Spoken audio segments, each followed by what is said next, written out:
Hi, it's Barb, Meeple PhD, coming to you with another Cosmic Game Connection.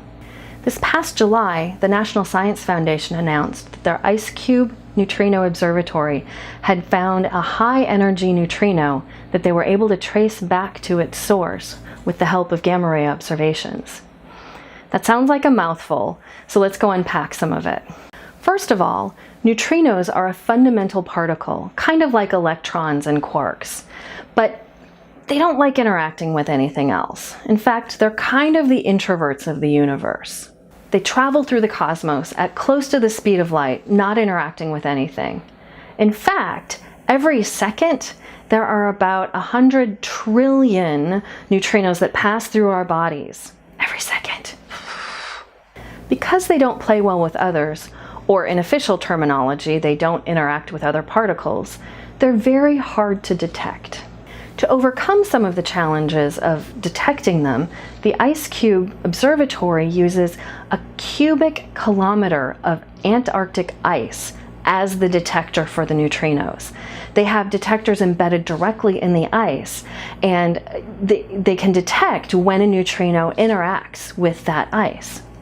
But even with a full cubic kilometer of ice as the detector, IceCube still only detects one neutrino every 6 minutes. That's one neutrino out of the 500 trillion that pass through it in 6 minutes. Whew. Not only are neutrinos hard to detect, but it's also hard to tell exactly where they're coming from. You can kind of say they're coming from over there, not they're coming from right there. And that's where the gamma rays come into this story. NASA's Fermi Gamma Ray Space Telescope was monitoring the sky, as it always does, and it happened to notice a particular galaxy in the direction that that neutrino had been discovered had been showing a lot of excess gamma rays over the past several weeks. And using follow-up observations with other telescopes, they were able to say, yes, that galaxy was the source of that neutrino. And this is the first time that astronomers have been able to pinpoint a neutrino from a black hole and pinpoint any neutrino source outside of our immediate galactic neighborhood. In fact, until recently, astronomers had to rely almost solely on just light that we received from objects in the cosmos to tell us about what's going on out there. We can't go out and sample things except for the very, very closest objects, like the moon, or soon an asteroid. But otherwise, we have to wait for the universe to come to us, and usually that's in the form of light.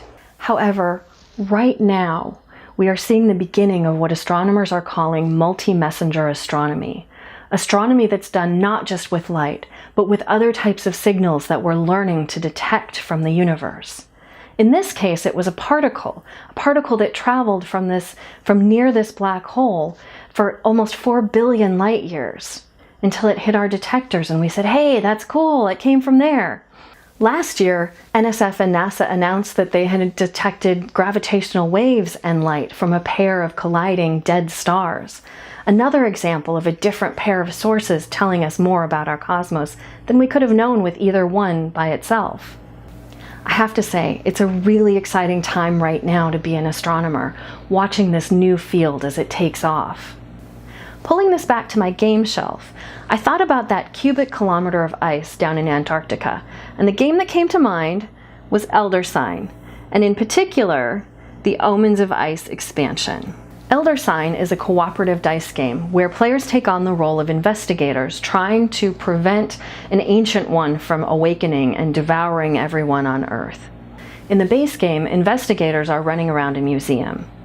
But in the Omens of Ice expansion, the investigation moves to the wilderness of Alaska. In addition to the typical Elder Sign horrors, insanity-inducing terrors, and monsters, the Omens of Ice expansion adds wild animals and ice monsters like the Yeti. Plus, there's a storm brewing that intensifies as the game goes on. The storm takes away your precious supplies, your sanity, your stamina. It can add doom to the doom track, which is the counter in the game. It can actually do nothing, but that doesn't happen often enough. I've got to say that for me, that storm mechanism is the thing that really drives the theme of this game, of this expansion home. It really makes me feel like I'm out there battling the elements as every investigation becomes harder and harder because more and more storm tokens are being placed upon those adventures. And it's just this relentless force that gets worse and worse throughout the game. And that cold feeling, that desperateness is what made me think about the Antarctic, even though it's on the other side of the world. But it really made me think about the Ice Cube Neutrino Observatory out there in the middle of the ice. So the next time you pull out your Omens of the Ice expansion for Elder Sign, think about the ice on the other side of the world that's trying to detect those elusive neutrinos. Thanks for joining me. I'll be back with another Cosmic Game Connection. In the meantime, you can follow me on Facebook, Twitter, and Instagram as @MeeplePhD, and you can follow my blog at meeplephd.com.